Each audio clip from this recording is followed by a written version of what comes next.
R3 last में दिया है ना। चलो ये कल एक क्वेश्चन जो होमवर्क में दिया था वो देखो, किसी ने नहीं किया है, गलत बात है ये। चलो आंसर मैच कर लेना।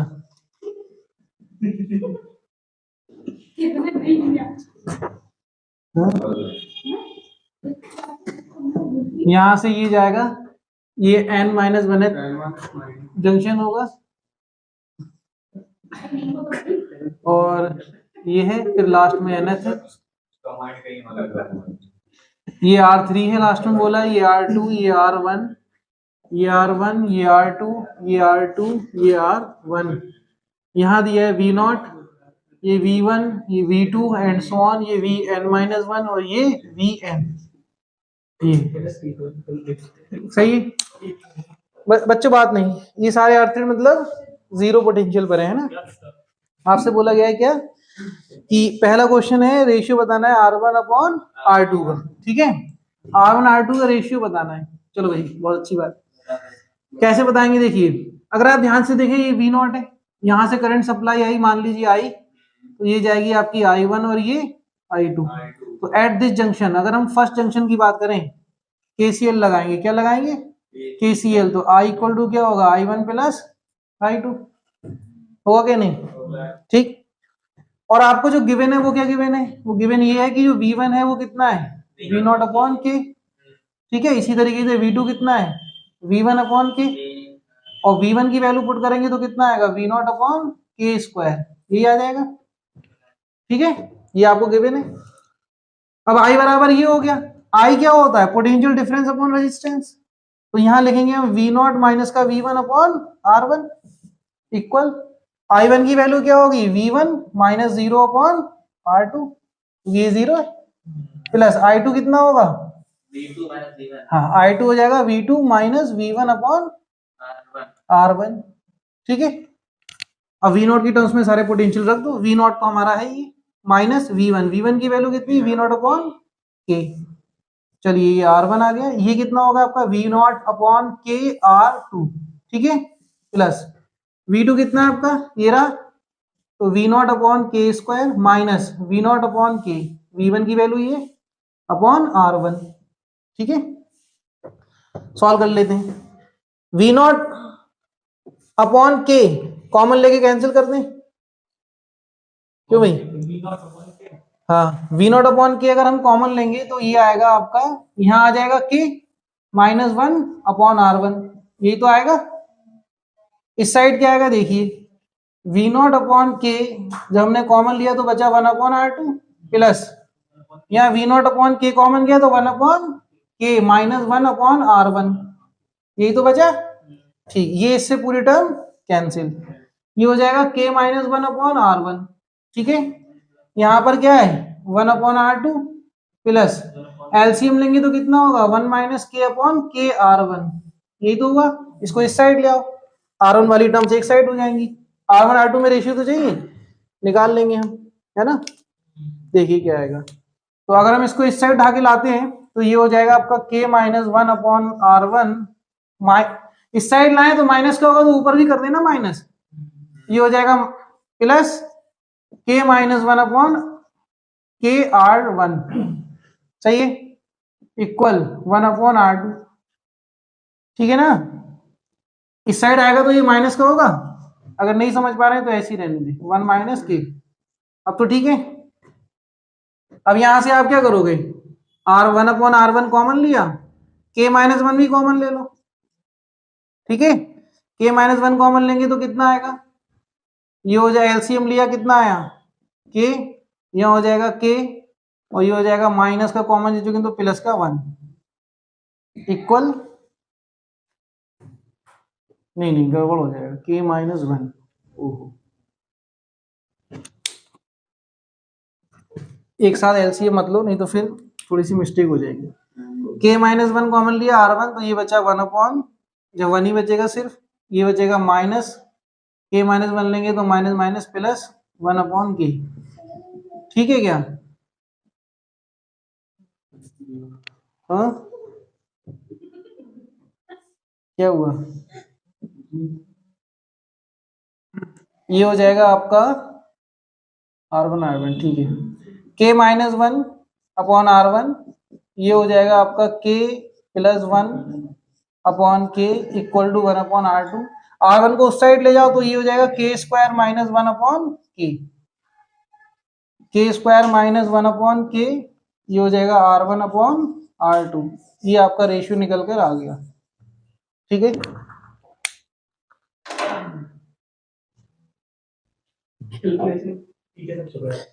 सेकेंड पार्ट देखिए इसका। सेकेंड पार्ट, जब यहां से जो करंट आ रही है वो यहां भी जाएगी, मान लीजिए आई डैश करंट जा रही है, यहां भी क्या होगी आई डैश। तो अगर हम देखें I dash equal I dash, अगर इस ब्रांच में आई डैश की बात करें तो क्या होगा वी एन माइनस 1 माइनस का V N upon R1 equal, ये हो जाएगा we N minus 0 upon R3, यही होगा। ठीक है, आई डैश की बात करें तो क्या होगा, ये हाई है पोटेंशियल और ये लो है, तभी करंट यहां से चल रही ना, तो ये माइनस ये वाला करेंगे, this one minus upon R1 equal. अब हमें ये वाली आई डैश करंट निकला इस ब्रांच में, तो इस ब्रांच में करंट कैसे लिखेंगे, दिस वन माइनस, ये हमारा 0 है तो we N minus 0 upon R3। अब यहां पर हमारे पास अगर हम वी एन को वी एन माइनस 1 की टर्म्स में रख रहे हैं, क्योंकि हमारे पास रिलेशन तो यही है ना, जो वी एन होगा वी एन माइनस 1 होगा वो क्या होगा, नहीं वी एन माइनस 1 अपॉन के, यही तो होगा। ठीक है, तो अगर हम इसको चेंज कर रहे हैं, जैसे हमने वहां रखा था पहले V2 को V1 की टर्म में कर दिया था, तो हमें कहां तक जाना पड़ेगा V0 तक। ठीक है, हमारे पास है नहीं, हम क्या करेंगे इसको Vn की टर्म्स में लिख लेंगे। Vn माइनस 1 को लिख लो k times Vn minus Vn upon R1 equal Vn upon R3। ठीक है, Vn कॉमन लेके कैंसिल हो जाएगा, तो ये आएगा आपका k minus 1 equal R1 upon R3। बोलिए ये आ गया आपका। अगर आपसे ये रिलेशन पूछा जाए तो ये आंसर है, लेकिन आपसे पूछा गया है क्या है R2 अपॉन R3, तो R2 अपॉन R3 ये आपके पास वैल्यू है, इक्वेशन मान लो यहाँ पर इक्वेशन 1, ये इक्वेशन 2, हाँ मल्टीप्लाई कर दो इक्वेशन 1 मल्टीप्लाई इक्वेशन 2। तो अगर हम मल्टीप्लाई करेंगे तो क्या होगा, देखिए R1 upon R3 into, multiply कर दे रहे हैं तो ये R2 आ जाए। अच्छा हाँ हाँ, अच्छा R1 नहीं कटेगा, डिवाइड कर दो, चलो डिवाइड कर दो, very good. R1 upon R3 है, इक्वेशन 2 से डिवाइड करेंगे तो कितना आएगा, अपॉन में R1 इंटू R3। ठीक है, उल्टा हो जाएगा ना रेसिप्रोकल, तो ये हो जाएगा आपका R1 और ये हो जाएगा R2 इक्वल, इसकी वैल्यू कितनी है k minus 1, k minus 1 upon में इसकी वैल्यू क्या है,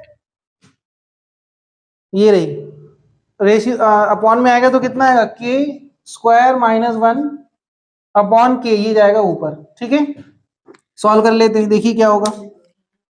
R1 R2 कैंसिल हो गया, R1 R1, k minus 1 k square minus 1, किसको कैसे लिखेंगे इसको बच्चों, k minus 1 k plus 1, A square minus B square का formula A plus B, A minus B, k minus 1 cancel, तो R2 अपॉन R3 क्या आया, ये आ जाएगा आपका k अपॉन k प्लस 1। ठीक है, ये आपका आंसर आ गया। ठीक है, लास्ट वाला पार्ट इसका थर्ड, नियरेस्ट वी नोट, मतलब पहली वाली ब्रांच में जो R2 है उसमें ये है V0 R1, ये R2 और ये आपका R3, इसमें करंट बतानी है, जो हमने I1 मानी, ये I1 की वैल्यू बतानी है। हाँ क्या होगी I1, Vn upon sorry V1, ये V1 है ना, V1 अपॉन R2। ठीक है, और V1 की वैल्यू क्या होगी, V0 अपॉन k R2, ये आंसर आ गया आपका। ठीक है, ये वैल्यू हाँ हाँ, अगर आप चाहें, अगर आपका ऑप्शन ये मैच नहीं कर रहा है तो आप दूसरा रजिस्ट्रेशन लगा लें यहाँ पर। ठीक है, R1 की टर्म्स में R2 की वैल्यू पुट कर दें या R3 की टर्म्स में, अगर कोई डाटा दिया है तो रख के आप सॉल्व कर सकते हैं कैलकुलेशन। ठीक है, देखिए नेक्स्ट जो क्वेश्चन है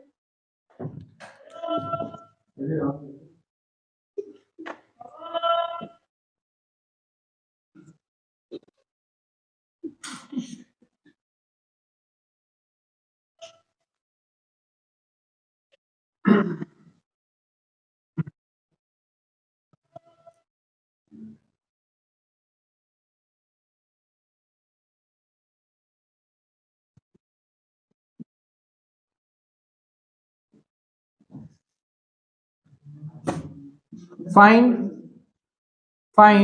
potential difference between A and B. बताइए, find potential difference between A and B क्या होगा? क्या भाई सिद्धार्थ आपने देखो क्या है, सबसे पहले आप केवीएल लगाएंगे, लेकिन इसमें करंट तो निकालो सबसे पहले। बिना करंट के कैसे बता पाएंगे? क्योंकि यहाँ जो ड्रॉप होगा या गेन होगा वो तो पता चले। हाँ, तो हम क्या करेंगे, यहाँ चलो, आप यहाँ आ जाओ, 24 से चलो 0 पर आ जाओ, तो कितना आएगा? करंट कैसे निकालेंगे बताइए? अगर क्योंकि हमें पता है ये ज्यादा वोल्टेज की बैटरी, तो करंट यहाँ होगी या नहीं? ये सप्लाई देगा, देखिए क्या आएगा, 24 माइनस का 6 equal to I R. Current तो सेम ही है, आई आर मतलब 8 प्लस 16। आई की वैल्यू आएगी आपकी कितना? 24 माइनस 6 18 अपॉन 24, तो ये हो जाएगा 3/4 एम्पियर करंट। ठीक है, इसके बाद आप यहां से केवीएल लगा दो यहां तक, वीए से चाहो तो ऊपर वाले लूप में, चाहो तो नीचे वाले लूप में। वीबी आएगा, वीबी। तो वीए से शुरू करो, वीए अप्लाइंग केवीएल, केवीएल अप्लाई कर रहे हैं। देखिए वीए इस लूप को फॉलो कर रहे हैं यहां से, ठीक है? तो इस साइड जाएंगे तो करंट की साइड चल रहे हैं, तो कितना आएगा? वीए माइनस 6। करंट की साइड गए तो क्या आएगा? माइनस का आई आर, आई इंटू 16, ठीक है, इक्वल टू वी बी। ये आएगा बचा हुआ पोटेंशियल। यहां पहुंच गए हम जी, यहां से चल रहे हैं ना, केवीएल लगाना है। ये आए 6 माइनस 6 माइनस का आई आर, क्योंकि करंट की डायरेक्शन में। फिर कहां पहुंचे? हमारा रिमेनिंग क्या है? वी। देखिए जब वी में से ये घट जाएगा तो ये तो बचेगा, तो वो हमने बचा दिया, ठीक है। हाँ, वीए में से इतना कम करना था, कम कर दिया। वीए पोटेंशियल है यहाँ पर, यहां से हमें यहां तक जाना है, तो यहाँ मान लीजिए 100 वोल्ट है, और यहां से यहां तक मान लीजिए 50 वोल्ट हमारा खर्च हो गया, ठीक है। कुछ गेन हुआ, कुछ ड्रॉप हुआ, मान लो खर्च हुआ, रिजल्टेंट 50 वोल्ट, बचा कितना? 50, तो इक्वल 50 तो आएगा, तो हमने वो वीबी लिख दिया, ठीक है। जैसे एग्जांपल ये समझा रहा है कि यहाँ पर अगर 100 वोल्ट है, 50 वोल्ट खत्म हो चुका है, तो कितना बचेगा? तो वही तो वीए में से ये ड्रॉप हो गया, तो बचा कितना? वीबी, ठीक है। अब वीबी को इधर ले आओ, तो वीए माइनस का वीबी equal to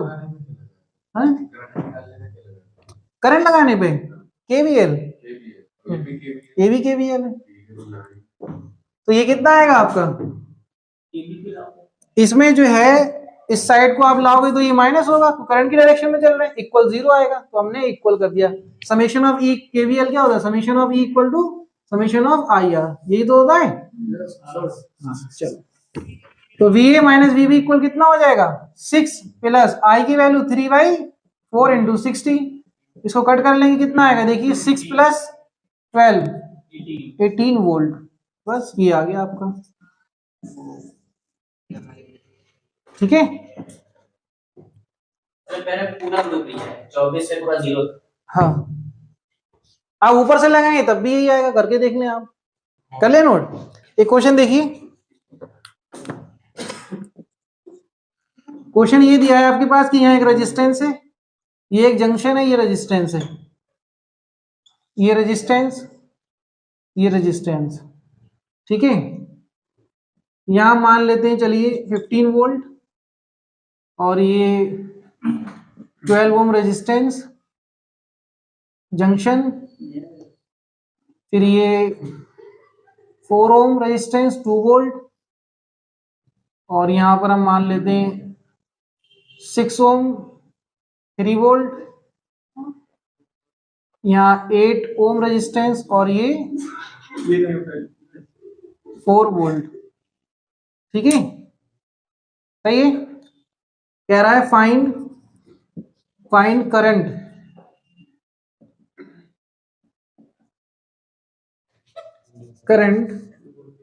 across 12 ohm resistor in the given circuit,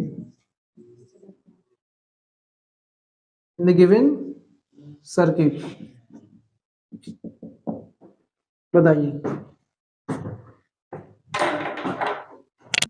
Kirchhoff current law क्या करेंगे यहाँ पर? हाँ, केसीएल लगाएंगे। मान लो यहाँ करंट आई है, ये करंट क्या है आपकी? आई। ये निकल गई I1 I2 I3। ठीक है, और लेट कर लो कि यहाँ पोटेंशियल भी है। I equal to applying KCL, I equal to I1 plus I2 plus I3। I की वैल्यू क्या होगी? 15 minus V upon 12 equal I1 कितनी होगी? V माइनस 2, यहां से जा रही ना इधर, V minus 2 upon 4 plus I2 कितना? V माइनस 3 अपॉन 6 प्लस ये कितना होगा? V minus 4 upon 8। सही। अब क्या कॉमन हो सकता है? यहां से 2 कॉमन हो जाएगा, कैंसिल करेंगे, 2 से कम कट करेंगे तो कितना आएगा? 15 माइनस V अपॉन 6, ये हो जाएगा V माइनस 2 अपॉन 2 प्लस ये हो जाएगा V माइनस 3 अपॉन 3। हाँ बस ले रहे V माइनस 4 अपॉन 4। चलो भाई, V वाले टर्म से एक साइड कर लो सब, तब एलसीएम ले लेंगे। ये हो जाएगा 15 अपॉन 6 माइनस का V अपॉन 6, या फिर एलसीएम ही ले लेते हैं पहले पूरा, हो जाएगा 15 माइनस V अपॉन 6 इक्वल, यहाँ एलसीएम लेंगे कितना आएगा? 12, यही तो आएगा। चलो, तो ये हो जाएगा आपका 6V minus 12 plus 4V minus का 12, यही तो होगा, प्लस ये कितना आएगा आपका? 3V माइनस का 12। ठीक है, तो ये हो जाएगा 6 2 जा 12, 2 से यहाँ मल्टीप्लाई करेंगे, 2 से यहाँ मल्टीप्लाई करेंगे कितना हो जाएगा? 30 माइनस का 2V इक्वल 6 4 10 13, 13V माइनस का 36, यही तो हो रहा है। 36 को इधर ले आओ, 2V को इधर ले जाओ, 30 plus 36 equal to 13V plus का 2V, 15V हो गया। तो ये कितना हो जाएगा आपका? 66। तो ये हो जाएगा आपका 15V इक्वल टू 66। ठीक है, तो V की वैल्यू आ रही है 66 अपॉन 15। इसको सॉल्व कर लेंगे हम, 3 5 जा 22 अपॉन 5, इसको सॉल्व करेंगे तो कितना आ जाएगा? 4.4 वोल्ट, यही तो आ रहा है, 4.4 वोल्ट आया। ठीक है, तो अब देखिए करंट I क्या होगी? I होगी 15 माइनस का V upon 12, 15 minus V 4.4 upon 12, तो ये आंसर आएगा आपका 15 माइनस 4 मतलब 10.6 अपॉन 12, यही तो हुआ। 2 से 4 से नहीं कटेगा, नहीं 2 से कट जाएगा, 2 से काटेंगे ये 6 आएगा, ये आएगा आपका 5.3। अब किससे कटेगा? ये कट कर लेंगे इसको, तो 0 पॉइंट ये आएगा आपका, पॉइंट लगा दें अगर हम, नहीं पहले लगाऊंगा ये पॉइंट, तो क्या आएगा भाई बोलो? 0 8 ये आ रहा है ना 0.8, 0.08 नहीं 0.8 अप्रोक्सीमेट। ठीक है, 5 बचेगा तो ये हो जाएगा आपका 88 आएगा लगभग एम्पियर, है ना। नेक्स्ट क्वेश्चन देखिए, करते रहो। ये देखिए नेक्स्ट क्वेश्चन।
कह रहा है फाइंड करंट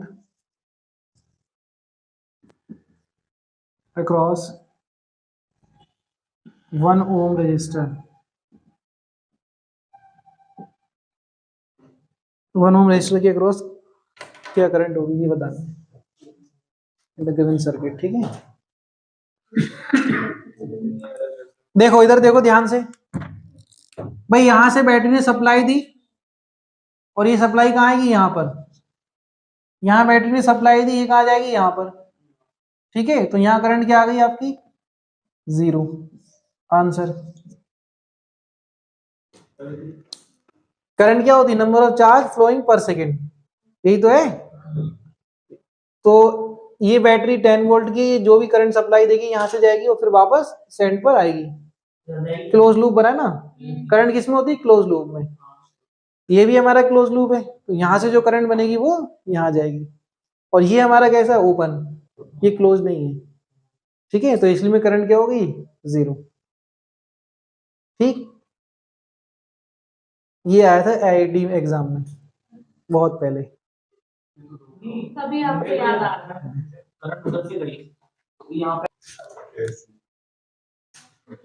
नेक्स्ट देखिए क्या है, सेल।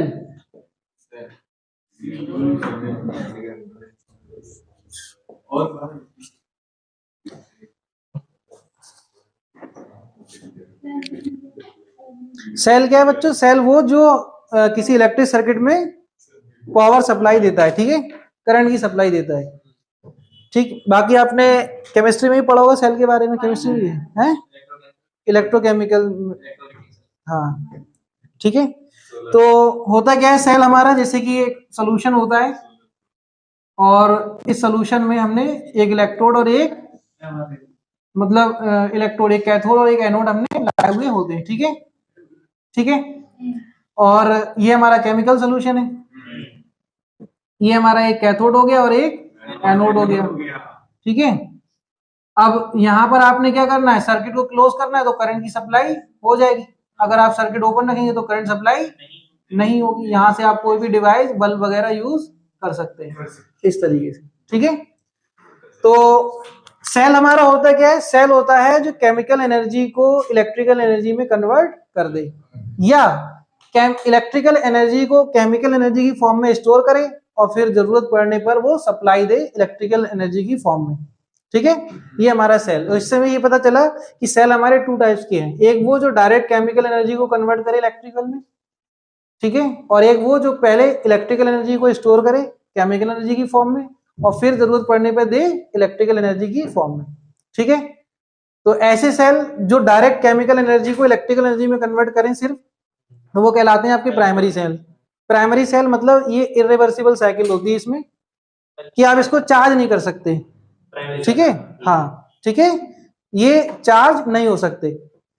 और ऐसे सेल जो इलेक्ट्रिकल को केमिकल में कन्वर्ट कर रहे हैं, फिर केमिकल को इलेक्ट्रिकल में, तो इसका मतलब ये क्या हो रहा है, हम इसको बार बार यूज कर सकते हैं। ऐसे इलेक्ट्रिकल एनर्जी देकर चार्ज क्या करेंगे, केमिकल एनर्जी की फॉर्म में स्टोर कर देंगे और उसके बाद जब जरूरत पड़ेगी तब उससे ले लेंगे इलेक्ट्रिकल एनर्जी की फॉर्म में, फिर उसको चार्ज कर सकते हैं। तो ये चार्जेबल होते हैं, मतलब रिवर्सिबल साइकिल होती है इसमें। ठीक है, रिवर्सिबल साइकिल। और ये हमारे कैसे होते हैं, चार्जेबल। क्लियर इतना, ये हमारे सेकेंडरी सेल कहलाते हैं। प्राइमरी सेल और सेकेंडरी सेल। प्राइमरी सेल में एग्जांपल तो पता ही होंगे आपको, जैसे डेनियल सेल हो गया। लेकिन प्राइमरी सेल में एक चीज याद रखना, लिथियम सेल जो होता है प्राइमरी सेल में, प्राइमरी सेल का एक एग्जांपल लिथियम सेल भी है, लेकिन वो चार्जेबल होता है, ठीक है। हाँ लिथियम की, हाँ ठीक है, ये प्राइमरी सेल में आता है और ये होता क्या है आपका चार्जेबल, ठीक है। हाँ फिलहाल तो अब इस सेल के बारे में हमें क्या क्या पढ़ना है, देखिए पढ़ना क्या क्या इस सेल के बारे में।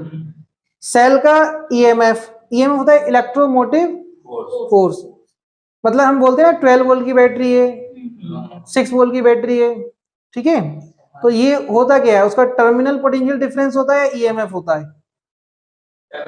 ठीक है। देखिए टर्मिनल पोटेंशियल डिफरेंस और ईएमएफ में डिफरेंस समझ लीजिए क्या है। ईएमएफ इलेक्ट्रोमोटिव फोर्स है, जो बैटरी का एक्चुअल में रियलिटी में जो होता है वोल्टेज वो, ठीक है। और टर्मिनल पोटेंशियल डिफरेंस वो है जो इंटरनल रेजिस्टेंस की वजह से लॉस हो जाएगा उसको हटाकर, जैसे मान लीजिए ये 10 वोल्ट की बैटरी थी, ठीक है, और 2 वोल्ट यहाँ लॉस हो गया इंटरनल रेजिस्टेंस। इंटरनल रेजिस्टेंस कैसे, आप बोलेंगे हमने ऊपर से कनेक्ट किया, करंट इसमें सप्लाई आ गई, नीचे से तो कनेक्ट नहीं है, तो करंट चलती क्लोज सर्किट में, ये तो क्लोज है नहीं, तो यहाँ तो क्लोज है ना, इसकी वजह से, सोल्यूशन की वजह से, ठीक है। तो इसका अपना एक इंटरनल रेजिस्टेंस होगा, जो सोल्यूशन में यहाँ पर आयनाइज होगा ये, और चार्ज हमारा फ्लो करेगा, तो यहाँ पर एक इंटरनल रेजिस्टेंस बनेगा इसका अपना, ठीक है। तो वहां पर लॉस होगा हमारा, और यहाँ जो लॉस होगा मान लीजिए 2 वोल्ट का लॉस हुआ, तो बचा कितना 8 वोल्ट, तो ये कहलाएगा टर्मिनल पोटेंशियल डिफरेंस, और ये कहलाएगा आपका इलेक्ट्रोमोटिव फोर्स, ठीक है। 2 वोल्ट हमारा लॉस, जो यहाँ लॉस हो रहा है इंटरनली, ठीक है। हर सेल का अपना एक इंटरनल रेजिस्टेंस होता है, वो अलग बात है, अभी हमने जो पढ़ा उसमें नहीं पढ़ा अभी तक, लेकिन अब हम जितने पढ़ेंगे उसमें इंटरनल रेजिस्टेंस पढ़ेंगे। नहीं होगा तो यही रहेगा, तो ये ओपन सर्किट बनेगा डायरेक्ट, क्या बनेगा ओपन सर्किट। अगर क्लोज्ड है तो इंटरनल रेजिस्टेंस है वो हमें यहाँ पर इससे माइनस करना पड़ेगा। फिलहाल तो इसमें में ईएमएफ पढ़ना है, एक टर्मिनल पोटेंशियल डिफरेंस पढ़ना है, फिर इसके चार्जिंग और डिस्चार्जिंग के केस पढ़ना है, फिर इसी का सीरीज और पैरेलल कॉम्बिनेशन और मिक्स्ड कॉम्बिनेशन पढ़ना है, ठीक है। नहीं, सेल के बारे में लिख लो, it is a device which convert electrical energy into chemical energy and vice versa. It is a device which convert, it is a device which convert chemical energy into electrical energy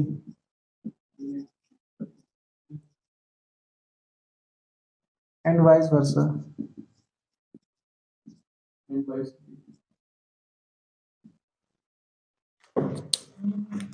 ठीक है।